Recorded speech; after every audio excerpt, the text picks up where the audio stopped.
Bismillahirrahmanirrahim. Assalamualaikum warahmatullahi wabarakatuh.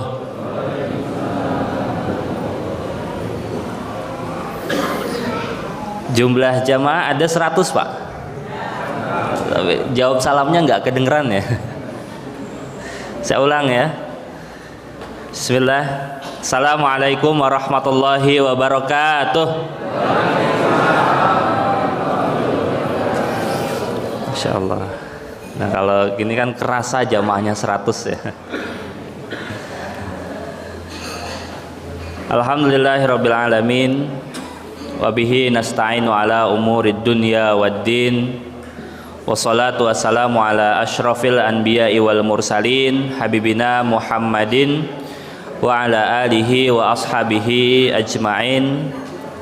Asyhadu an la ilaha illallah wahdahu la syarikalah wa asyhadu anna Muhammadan abduhu wa rasuluhu la nabiyya wa la rasula ba'dah.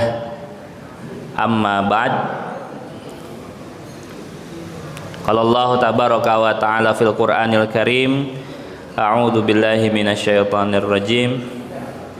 Wa anfiqu mimma razaqnakum min qabli ayyati ahadakumul maut fayaqula rabbi laula akhartani ila ajalin qarib fa asaddaqa wa akun minas salihin. Wa qala an-nabiy sallallahu alaihi wasallam, idza matal insan in qata'a amaluhu illa min salathin, shadaqatin jariyatin aw ilmin yuntafa'u bihi aw waladin salihin yad'u lahu. Wa qala aidan, ma min yaumin yusbihu abdin illa malakani yanzilani fayaqulu ahaduhuma Allahumma a'ti munfiqan khalafan wa yaqulu al-akhar Allahumma amsik Allahumma a'ti mumsikan talafan. Alhamdulillah Bapak Ibu jamaah Masjid An-Nur, mudah-mudahan Bapak Ibu sekalian selalu dalam lindungan Allah, selalu dimuliakan oleh Allah, dan selalu dalam keberkahan dari Allah Subhanahu wa ta'ala. Mengawali pagi hari ini kita sama-sama awali dengan terus meningkatkan syukur kita kepada Allah atas segala nikmat karunia yang sudah Allah berikan kepada kita. Banyak sekali Bu ya, tidak usah saya sebutkan semuanya. Yang terpenting adalah Allah masih memberikan kita kesempatan pada hari ini untuk terus bisa mendekatkan diri kepada Allah. Ketika kita tadi bangun tidur, itu artinya ada satu kesempatan dari Allah sebelum kita kelak nanti meninggal dunia, yaitu apa? Allah ingin kita untuk terus memperkuat lagi kedekatan kita kepada Allah.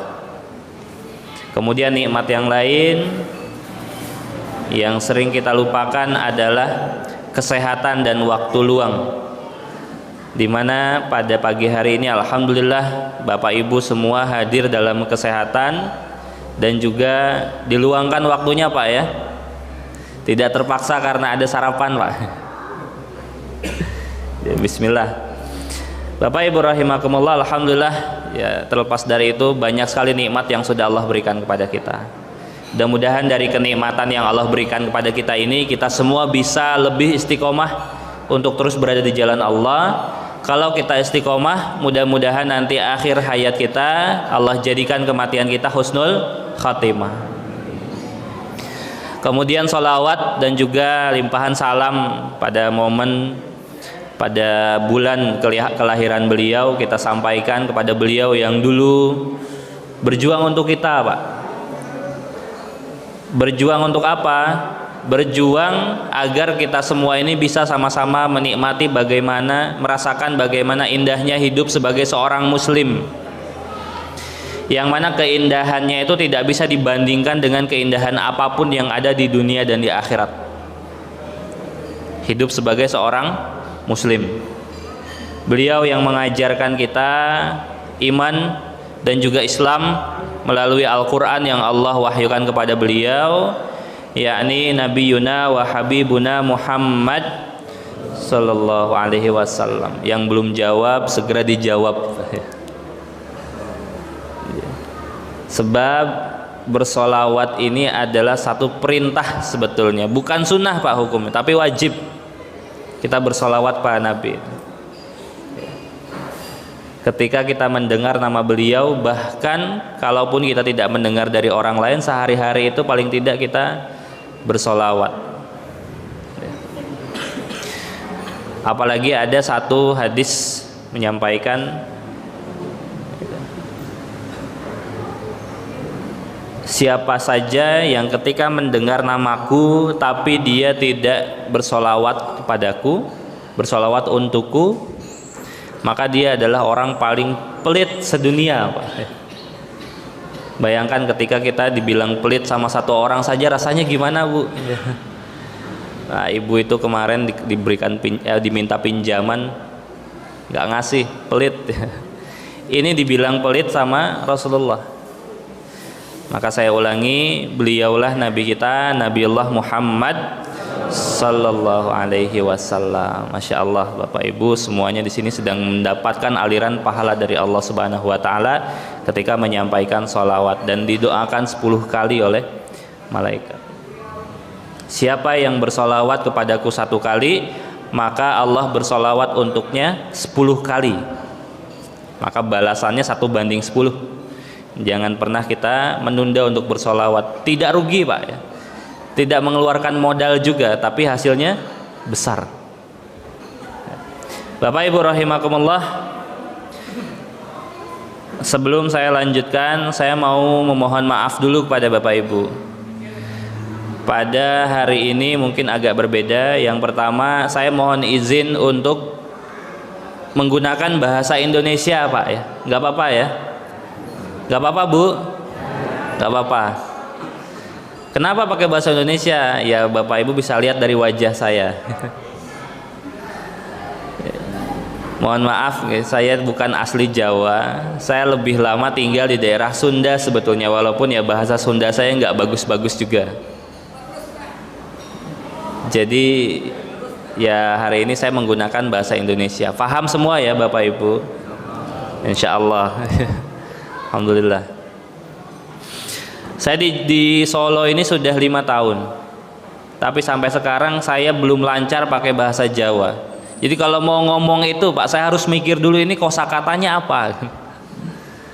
Sudah ketemu baru bisa disampaikan, baru bisa diucapkan. Tapi kalau mendengar orang ngomong sama saya, ya saya paham sebetulnya tadi. Ketika disampaikan beliau menggunakan bahasa Jawa, saya paham maksudnya. Tapi ketika saya mau menimpali pakai bahasa Jawa, mohon maaf, Pak. Tadi pakai bahasa Indonesia saya menjawab beliau. Karena mohon maaf, saya bukan asli Jawa. Nama saya Rahmat, Bu. Kepanjangan saya Rahmat Al-Fada, tapi Al-Fada ini ya hanya nama keluarga saja. Jadi kalau di Arab itu biasa kepanjangan itu pakai nama keluarga. Nama ayah saya Badar Al-Fada. Nama saya Rahmat Al-Fada. Jadi kalau Bapak Ibu memanggil saya pakai nama Al-Fada dan kita semua kumpul di situ, itu semua nengok, Bu. Makanya panggil saya Rahmat saja. Ketika kecil saya dipanggil dengan sebutan Al-Fada sebetulnya. Walaupun itu sering saya tolak. Maka mudah-mudahan saya dikenal dengan nama Rahmat saja. Bapak Ibu rahimakumullah, saya perwakilan dari Badan Wakaf Al-Quran. Saya kesini dengan Mas Salahuddin. Jadi nanti kami tidak hanya menyampaikan tausiah saja, tapi ada informasi-informasi yang akan saya sampaikan, tapi di akhir. Pesannya kemarin itu 25 menit untuk materi, 20 menit untuk informasi dari BWA. Nah, jadi saya awali dulu dengan materi, ya. Bapak Ibu rahimakumullah, ya, pada pagi hari ini saya ingin menyampaikan sebuah materi yang berjudul amal jariyah adalah amalan cerdas. Jadi orang-orang cerdas itu dia yang selalu mengamalkan yang disebut dengan amal jariyah ini. Bapak Ibu, ketika Bapak Ibu mendengar kata cerdas, yang di pikiran Bapak Ibu apa kira-kira? Pintar, Bu, ya. Ranking terus dari kelas 1 sampai kelas terakhir dia sekolah. Matematikanya bagus, ya. Apalagi pelajaran sainsnya bagus dan seterusnya. Itu yang kita dengar ketika mendengar kalimat cerdas. Tapi sebetulnya ada arti spesial yang Rasulullah berikan kepada kita ketika beliau menyebutkan bahwa kita ini kalau mau jadi orang cerdas, maka perhatikan beberapa poin ini, kata Rasulullah. Yang pertama adalah dia yang selalu berbuat kebaikan, akhlaknya baik, ucapannya baik, itu orang yang cerdas. Yang kedua, dia yang selalu mempersiapkan diri untuk kematian, Pak. Jadi dia persiapkan itu untuk hari kematian, walaupun dia nggak tahu kapan kematiannya datang, tapi dia persiapkan. Besok saya akan beramal ini, beramal ini, beramal ini. Nah, menurut para ulama, yang namanya mempersiapkan kematian itu adalah kita mempersiapkan amal perbuatan. Dan sebaik-baik amal perbuatan yang kita siapkan adalah amal jariyah namanya. Apa itu amal jariyah, Bapak Ibu? Amal jariyah adalah amalan yang kalau kita amalkan hari ini, Allah tidak hanya memberikan kepada kita ganjarannya pada hari ini saja. Besok, lusa, dan seterusnya Allah masih terus berikan kita pahala. Padahal kita sudah mengamalkannya beberapa tahun yang lalu, misalnya sampai hari ini Allah masih berikan pahalanya. Dan kalau nanti kita sudah dikubur, Allah akan berikan pahala itu ke alam kubur kita. Nah, kenapa amal ini disebut sebagai amalan cerdas itu ya seperti itu. Kalau orang ahli ekonomi bilang sebaik-baik usaha adalah yang modalnya kecil, keluarnya untungnya besar. Bahkan kalau bisa nggak pakai modal, Pak. Itu, Pak. Ketika dia mampu mengeluarkan modalnya kecil, untungnya besar, berarti dia pengusaha yang bagus, kalau kata ahli ekonomi. Begitupun kita, kalau kita mampu mengamalkan amalan ini walaupun kecil tapi ganjarannya besar, itu artinya kita sudah termasuk orang cerdas menurut Rasulullah SAW. Ketika tadi rakaat kedua saya membaca surat Al-Munafikun ayat 9, ayat 10 dan ayat 11. Memang ketika saya membaca ayat itu saya suka bergetar, Pak, karena ada satu ayat di ayat 10-nya itu betul-betul membuat seharusnya bagi yang faham itu hatinya betul-betul bergetar. Karena apa? Ada kalimat-kalimat yang tidak bisa kita perkirakan apakah kita masih akan mendengar kalimat itu ke depannya. Apa? Pada ayat 10 itu Allah berfirman, a'udzubillahi minasyaitonirrajim, wa anfiqu mimma razaqnakum min qabli ayyatiya ahadakumul maut fayaqula rabbi laula akhartani ila ajalin qarib fa asaddaqa wa akun minas sholihin. Allah berfirman memerintahkan kepada kita sebagai hambanya yang beriman, karena pada ayat 9-nya disebutkan ya ayyuhalladzina amanu, maka 3 ayat itu khusus orang-orang yang beriman. Allah memerintahkan kita untuk berinfak, berderma, bersedekah sebelum kematian datang, kata Allah. Kenapa? Sebelum kita masuk ke situ, coba kita mulai dari satu hadis Rasulullah yang diriwayatkan oleh Imam Muslim dan Imam Bukhari, dua-duanya meriwayatkan. Artinya hadis ini sahih, Pak. Sangat bagus untuk diamalkan. Hadis ini kalau dalam riwayat Muslim nomor 3084 bab wakaf. Kata Rasulullah, idza matal insan in qata'a amaluhu illa min salasin, shadaqatin jariyatin aw ilmin yuntafa'u bihi aw waladin shalihin yad'u lahu. Dalam hadis ini Rasulullah Shallallahu Alaihi Wasallam bersabda, apabila kelak nanti yang namanya manusia itu meninggal dunia, pada awalan kalimat dalam hadis ini Rasulullah memberikan peringatan kepada kita tentang apa? Kematian. Idza matal insan, apabila manusia itu kelak nanti meninggal dunia. Dalam riwayat yang lain, idza matabnu Adam, apabila anak Adam meninggal dunia. Tapi sama saja, anak Adam ya manusia-manusia juga. Ketika Rasulullah sampaikan hal ini Bapak Ibu, artinya ada informasi penting yang ingin beliau sampaikan, yang itu datangnya langsung dari Allah untuk disampaikan kepada kita. Apa itu? Satu kepastian yang tidak bisa kita hindari yang disebut dengan kematian. Ketika Rasulullah sampaikan hal ini Bapak Ibu, di situ Rasulullah ingin menyampaikan kepada kita tentang kematian itu. Kepastian yang tidak pernah bisa kita ketahui kapan dan sebabnya apa. Dan tidak ada satupun dalam ayat Al-Quran atau satupun dalam hadis Rasulullah yang merincikan Pak satu-satu di antara kita ini, apakah kelak nanti kita akan meninggal dunia kapan dan seterusnya, nggak ada.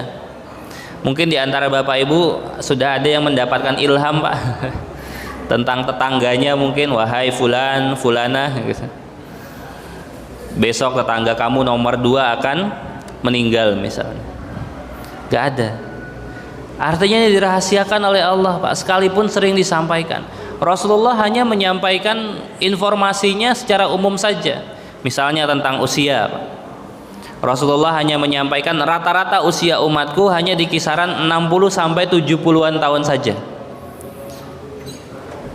Artinya ada yang bisa sampai pada usia itu, ada juga yang bisa lebih, tapi rata-rata akan berhenti pada usia itu, kata Rasulullah. Itu masalah usia. Sekarang masalah sebab. Kata Rasulullah, ta'addadat asbabul maut wal mautu wahid. Penyebab kematian itu banyak, tapi sesungguhnya kematian itu hanya satu, kata Rasulullah. Artinya Bapak Ibu, karena kita tidak tahu kapan dan sebabnya apa kematian itu datang, maka tidak ada seorang pun yang mampu menjamin kita. Entah itu beberapa hari, beberapa jam, atau mohon maaf Pak, beberapa menit setelah kita selesai sarapan pulang dari sini, apakah kita masih akan ada di dunia ini? Padahal baru saja kita menikmati sesuap sarapan di Masjid An-Nur, tapi tahu-tahu ternyata kita jam berapa meninggal. Pernah tidak terfikir hal itu? Kita jujur dalam hati kita masing-masing, selama satu hari itu Bapak Ibu, kita berapa persen mengingat kematian? Ada 50% Pak? Ada yang sampai 100% mengingat mati Pak? Ya, kita jujur dalam hati kita masing-masing. Jujur saya pun dalam sehari itu nggak ada Pak 50% ingat mati. Saya punya usaha air minum isi ulang di Gumpang itu. Kalau saya fokus ngitung keuntungan itu Pak, itu saya sampai lupa. Bisa jadi setelah saya selesai ngitung itu pulang saya ketabrak mobil misal, baru sadar itu kalau saya selesai ngitung. Karena apa? Saya ingat belum ada anggaran untuk sedekah situ. Astagfirullahaladzim, saya balik lagi, saya hitung lagi. Maka Bapak Ibu rahimakumullah, nggak ada yang mampu menjamin kita. Perjalanan tadi saya dari Gumpang ke sini, Kartosuro ke sini itu sekitar 1 jam. Saya berangkat dari jam 2 lewat berapa tadi itu? 2 lewat 10 apa 2 lewat 20, sampai ke sini jam 3 lewat 10. Sengaja memang agar bisa salat tahajud dulu langsung di masjid. Bapak Ibu rahimakumullah, selama perjalanan tadi nggak ada yang mampu menjamin saya Pak. Bahkan saya sendiri pun tidak mampu. Istri saya, anak saya, ibu saya sekalipun nggak ada yang tahu apakah selama perjalanan tadi saya akan bisa sampai ke masjid ini atau tidak. dan gelap lagi Pak, nggak ada yang tahu kalau saya kecelakaan. Informasinya nggak sampai ke takmir misalnya, kalau tadi Ustaz Rahmat tidak sampai ke sini karena di jalan ada musibah sebagainya. Nah itu Pak, hal yang sering kita lupakan, makanya kita mati-matian mengejar dunia. Ketika matahari terbit, kita mati-matian mengejar dunia. Maka Bapak Ibu rahimakumullah, satu, ini peringatan dari Rasulullah. Kemudian setelah itu Rasulullah melanjutkan. Kenapa Rasulullah menyampaikan tentang kematian ini? Sebab kata Rasulullah bahwa setelah nanti kita meninggal dunia itu in qata'a amaluhu, seluruh amal kita akan terputus dari kehidupan kita. Bapak Ibu semua di sini makhluk hidup nih. Semuanya di sini hidup Bapak Ibu. Ada yang merasa tidak hidup? Yang tidak hidup segera bangun Pak. Semua Bapak Ibu termasuk saya, kita semua ini hidup Pak sekarang ini. Dalam kehidupan kita sebagai makhluk, satu-satunya makhluk yang diberikan akal dan nafsu oleh Allah Subhanahu wa taala secara bersamaan, kita dibebankan kewajiban-kewajiban dan hal-hal yang sunnah oleh Allah untuk kita amalkan. Kemudian Bapak Ibu rahimakumullah, tidak sampai di situ. Seluruh amal perbuatan kita akan dipertanggungjawabkan kelak nanti di akhirat. Jadi Bapak Ibu, ini adalah kehidupan. Sebetulnya saya biasa pakai papan tulis kalau menyampaikan. Ini adalah kehidupan Pak, lingkaran kehidupan. Kemudian ada sesuatu sebelum kehidupan ini ada. Ini mikrofon, ini kehidupan. Ini adalah sesuatu sebelum kehidupan itu ada, dan ini adalah sesuatu setelah kehidupan ini ada. Apa sesuatu yang ada sebelum kehidupan ini ada? Yaitu Allah Subhanahu wa taala dan penciptaan.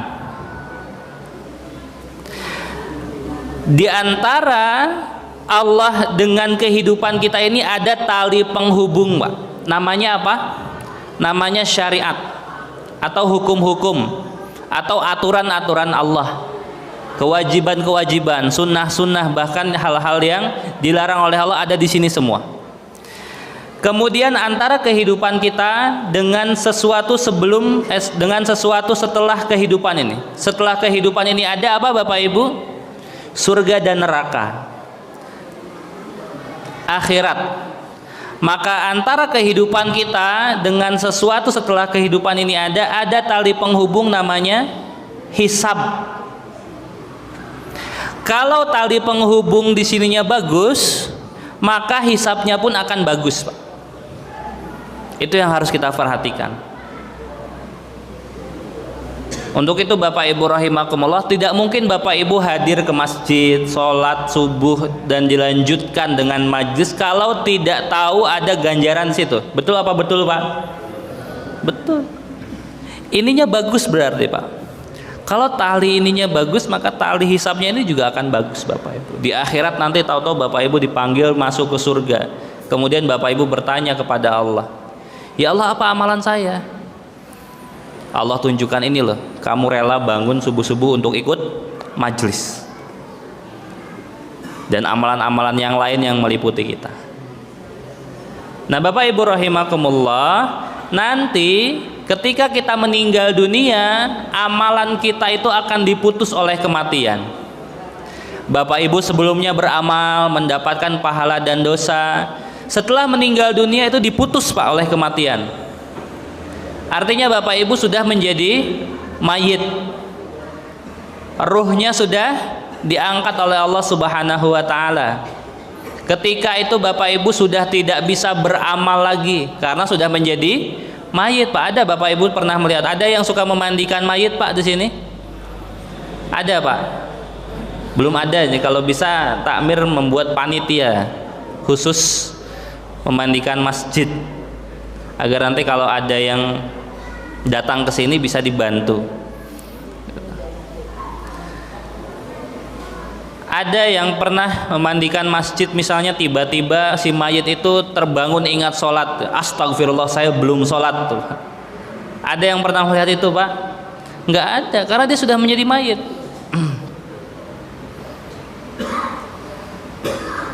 maka segala amal perbuatannya tinggal dipertanggungjawabkan. Yang harus kita pikirkan sebelum nanti kematian itu memutus amal kita, apakah selama hidup kita ini kita lebih banyak menjalankan amal soleh atau lebih banyak menjalankan perbuatan dosa? Lebih banyak mana antara dosa dan pahala kita?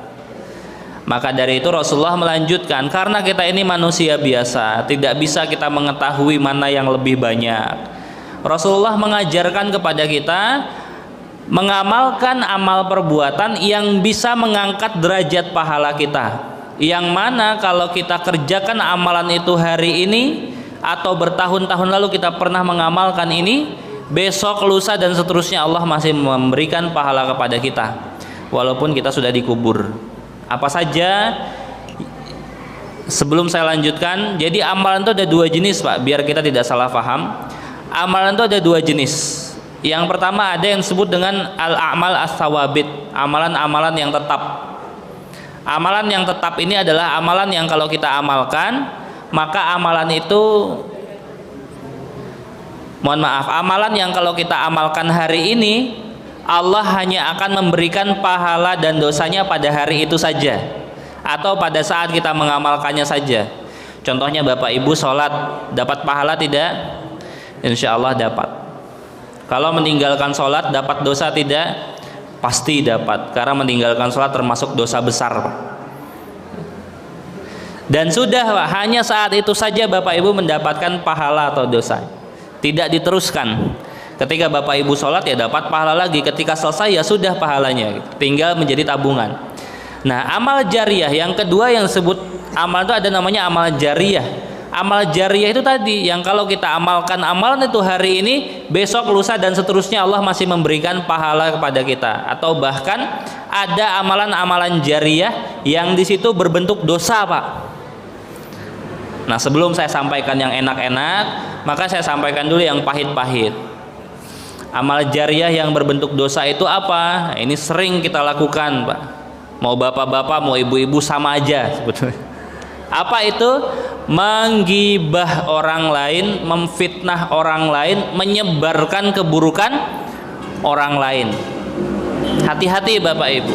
1 jam 2 jam kita menyampaikan kepada 5 orang, masing-masing menyampaikan lagi kepada 10 orang, terus jadi tinggal 50 orang. Masing-masing menyampaikan lagi kepada 5 sampai 10 orang, terus Pak itu terus menyebar. Selama itu Bapak Ibu akan terus mendapatkan dosa. Itu disebut dengan dosa jariyah. Ada yang pernah melakukan, Pak? Istighfar sekarang juga. Karena dosanya tidak berhenti, Pak. Terus kita dapatkan. Nah, yang diajarkan Rasulullah dalam hadis ini yang disebut dengan pahala jariyah. Apa saja? Yang pertama kata Rasulullah adalah shadaqatin jariyatin. Shadaqah jariyah. Apa itu shadaqah jariyah? Saya yakin Bapak Ibu sering sekali mengamalkan yang disebut dengan sedekah. Dari mulai berangkat ke masjid saja tadi saya melihat ada yang memasukkan ke dalam kotak infak. Apa itu sedekah sebetulnya? Sedekah itu Bapak Ibu adalah kita keluarkan apa yang Allah titipkan kepada kita untuk bisa dimanfaatkan oleh saudara-saudara kita yang muslim, khusus Pak sedekah itu. Tapi dalam hadis ini ada iringan jariyah setelahnya. Apa itu jariyah? Secara makna bahasa Arab, jariyah itu artinya adalah aliran, salah satu maknanya. Imam Nawawi dalam Syarah Sahih Muslim mengartikan makna jariyah yang dimaksud dalam hadis ini adalah aliran pahala yang akan Allah alirkan kepada orang yang bersedekah itu tadi. Sedekah seperti apa, Pak? Yang sekali Bapak Ibu keluarkan, Allah akan alirkan pahalanya. Maka Imam Nawawi menjelaskan bahwa sedekah jariyah yang dimaksud dalam hadis ini adalah wakaf. Kenapa wakaf? Apa hubungannya dengan wakaf? Bapak Ibu, wakaf itu bagian dari sedekah pertama. Yang kedua, wakaf itu tidak bebas Bapak Ibu keluarkan begitu saja. Wakaf itu khusus Bapak Ibu keluarkan dalam bentuk barang. Dalam hadis Rasulullah yang lain diriwayatkan oleh Imam Al-Bazzar, hadis ini Rasulullah sampaikan kepada sahabat Anas bin Malik, ada 5 barang yang bisa diwakafkan. Yang pertama adalah kita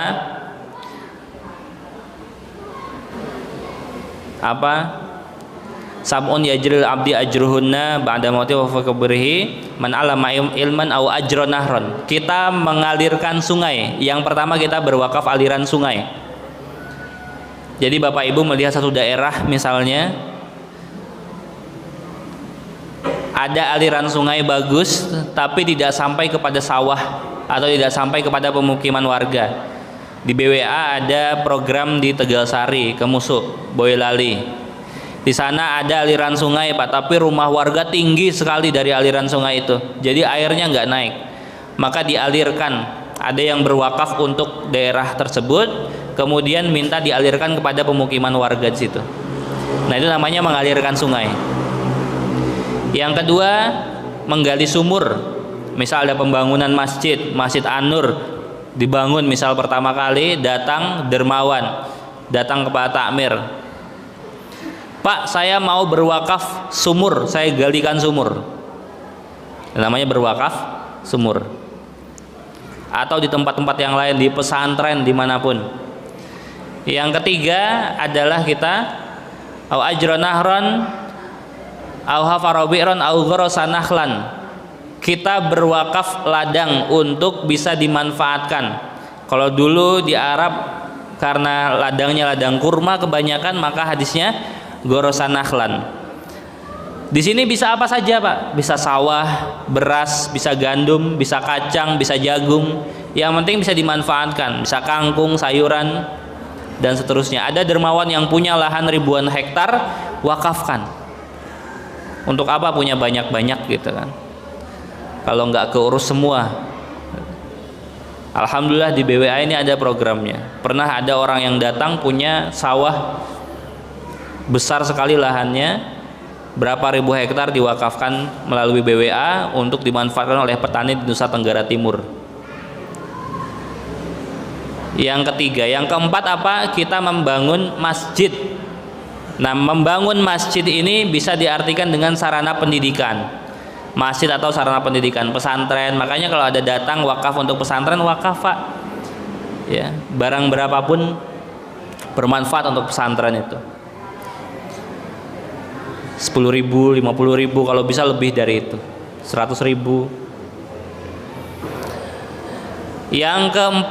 Yang kelima, mohon maaf, berwakaf Al-Quran. Nah itu 5 hal yang bisa kita wakafkan. Nah wakaf ini Bapak Ibu, kegunaannya tidak hanya khusus untuk orang muslim. Terkadang kita salah paham Pak. Wakaf itu hanya boleh diberikan untuk orang muslim. Terbalik, yang memberikannya orang muslim, yang memanfaatkan bisa siapapun, karena wakaf itu tidak ada kaitannya dengan hasil, tapi adalah aktivitas yang kita berikan. Misal Bapak Ibu berwakaf aliran air, maka aliran air itu yang akan dijadikan pahala, bukan air yang dipakai mandi untuk saudara-saudara kita yang non muslim misalnya. Nah itu wakaf. Pembangunan sarana pendidikan, mohon maaf, yang tidak ada kaitannya dengan akidah. Tapi kalau misal untuk pembangunan sekolah untuk pendidikan agama, baru itu tidak boleh. Yang dibolehkan membangun pesantren. Tapi kalau nggak ada kaitannya dengan akidah seperti wakaf listrik, sumur, air bersih tadi, silakan Bapak Ibu berwakaf. Itu yang pertama. Jadi Bapak Ibu hari ini berwakaf atau bertahun-tahun yang lalu Bapak Ibu pernah berwakaf untuk masjid ini, dari saklar lampunya saja itu ada nilai pahalanya Pak. Rugi tidak Pak kalau kita tidak berwakaf ini? Rugi. Bahkan seorang hamba dalam surat Al-Munafikun tadi, ketika dia belum sempat untuk berwakaf, dia sampai minta kepada Allah. Minta apa? Ya Allah, tolong tunda kematianku sebentar saja. Dalam tafsirnya disebutkan Allahumma halla amhaltani, ya Allah tunda kematianku sebentar saja. Mau apa? Orang lagi sakaratul maut tiba-tiba minta kepada Allah untuk ditunda kematiannya. Bapak Ibu, dalam banyak riwayat sakaratul maut itu rasanya seperti ditusuk-tusuk oleh 1000 pedang Pak. Pernah Pak merasakan? Belum. Mau merasakan? Silakan duluan Pak. 1000 pedang, lagi ditusuk 1000 pedang, dia minta kepada Allah. untuk ditunda kematiannya. Karena apa? Fa'asaddaqo, ya Allah saya ingin bersedekah dulu. Seumur hidupnya dia belum pernah bersedekah ternyata. Wa akun minas sholihin, dan saya ingin menjadi hambamu yang soleh. Tapi apa jawaban Allah? Jawaban Allah adalah, kemarin kemana aja? Waktu masih hidup diberikan kesehatan, apalagi ada yang diberikan harta yang banyak, diberikan keluangan waktu untuk bersedekah, kok tidak dikeluarkan juga? Kenapa ini gitu? Sekarang sudah sakaratul maut tiba-tiba minta. Lantas apa kata Allah? Tidak bisa. Wala yu'akhirallahu nafsan idza jaa ajaluha. Tidak bisa. Kematian itu tidak bisa kita minta percepat, apalagi minta diperlambat, itu nggak bisa. Sudah janji Allah, sudah ketetapan Allah seperti itu. Maka Bapak Ibu sebelum kita meninggal dunia amalkan. Yang kedua, kita mengajarkan ilmu kata Rasulullah.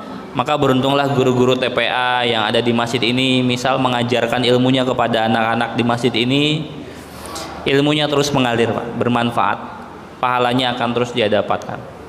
Bagaimana bagi kita yang tidak bisa mengajarkan ilmu? Ada yang ketiga, waladun soleh yad'u lahu. Kita ajarkan anak kita, kita didik anak-anak kita sehingga menjadi anak yang soleh. Kita masukkan ke pesantren, karena usaha kita masukkan anak kita ke pesantren, ke sekolah-sekolah yang berbasis pendidikan Islam. Kemudian anak kita menjadi faham sehingga menjadi anak yang soleh. Dan ada syaratnya. Untuk menjadi anak yang soleh itu syarat yang terpenting, dia adalah berbakti kepada kedua orang tua. Makanya hadisnya di sini Rasulullah sampaikan, waladun soleh yad'u lahu, anak yang soleh yang mendoakan kedua orang tuanya. Dalam hadis yang lain, yang memintakan istighfar kepada Allah untuk kedua orang tuanya. Artinya di sini adalah apa? Artinya adalah syarat menjadi anak yang soleh adalah dia yang berbakti kepada kedua orang tua walaupun hanya seucap doa. Doa saja dia lakukan, apalagi dengan dia mengurus orang tuanya, memenuhi kebutuhan orang tuanya dan seterusnya. Itu anak yang soleh Pak. Maka beruntunglah bapak-bapak dan ibu-ibu kalau punya anak yang seperti ini. Pertahankan Bu, jangan sampai dia lepas. Lepas itu bagaimana? Pergaulannya tidak kita perhatikan, handphonenya tidak kita lihat, tidak kita cek. Kalau ada komputer di rumah tidak kita cek itu komputer apa saja yang dia simpan, berhubungan dengan lawan jenis atau tidak, maksudnya dia berpacaran atau tidak, dan seterusnya. Bagi anak-anaknya yang perempuan misal pakai kerudung atau tidak, karena sehelai rambutnya akan Allah nilai sebagai api neraka Pak, bagi bapaknya itu. Maka hati-hati. Begitupun kita Pak, sudah sedewasa apapun kita, usia kita sudah seberapapun, kita masih ada orang tua di atas kita. Walaupun sudah tidak bersama kita atau sudah mendahului kita, tetap dia adalah orang tua kita. Maka jadilah anak yang soleh. Kalau orang tua kita sudah meninggal dunia, berbaktilah kepadanya dengan kita menyampaikan doa-doa. Kalau masih ada, kita datangi, kita usap kakinya, kita minta untuk diusapkan kepala kita agar didoakan oleh kedua orang tua kita. Apalagi sampai kita bersedekah atas nama kedua orang tua kita, Masya Allah Pak, luar biasa sekali itu pahala. Nah ini Bapak Ibu rahimakumullah, yang disebut dengan amalan jariah adalah amalan cerdas. Sudah dapat ilmu baru Pak pagi ini? Sudah dapat ilmu baru pagi ini? Alhamdulillah. Dan terakhir yang ingin saya sampaikan, mumpung pas matahari terbit Pak. Jadi Bapak Ibu rahimakumullah, terkait sedekah ini ternyata banyak sekali manfaatnya. Apalagi orang yang bersedekah itu sampai didoakan oleh malaikat. Rasulullah Shallallahu Alaihi Wasallam bersabda, ma min yaumin yusbihu abdin illa malakani yanzilani fayaqulu ahaduhuma Allahumma a'ti munfiqan khalafan wa yaqulul akhar Allahumma a'ti mumsikan talafan. Kata Rasulullah, seiring dengan terbitnya matahari, ada dua malaikat Pak yang turun mengiringi seorang hamba. Malaikat yang pertama dia berdoa kepada Allah, ya Allah, berikanlah kemudahan urusan, kelancaran segala urusan, keberkahan pada hari ini bagi orang yang munfik. Munfik itu apa? Dia orang yang mau berinfak, bersedekah, berwakaf, menyampaikan ilmunya, berwakaf dengan harta atau apa yang dia bisa. Wa yaqulul akhar, dan ada malaikat yang kedua, Pak. Jadi ya tidak hanya satu yang mendoakan. Malaikat yang kedua apa? Allahumma a'ti mumsikan talafan. Jangan sampai kita didoakan oleh malaikat yang kedua ini. Apa yang didoakan oleh malaikat yang kedua? Ya Allah, berikanlah kehancuran, berikanlah kesukaran, berikanlah kesulitan bagi orang yang pada hari ini mumsik. Mumsik itu apa? Dia yang menggenggam hartanya mati-matian. Kalau ada orang yang datang kepada dia untuk disedekahkan hartanya, dia menolaknya. Namanya mumsik, Pak. Mumsik itu lebih parah sebetulnya daripada sekedar kita enggan untuk bersedekah. Nah, Bapak Ibu rahimakumullah, karena pada hari ini judulnya adalah sedekah, maka saya ingin menyampaikan beberapa poin dari Badan Wakaf Al-Quran. Apa itu Badan Wakaf Al-Quran, Bapak Ibu? Sedikit mengenalkan saja. BWA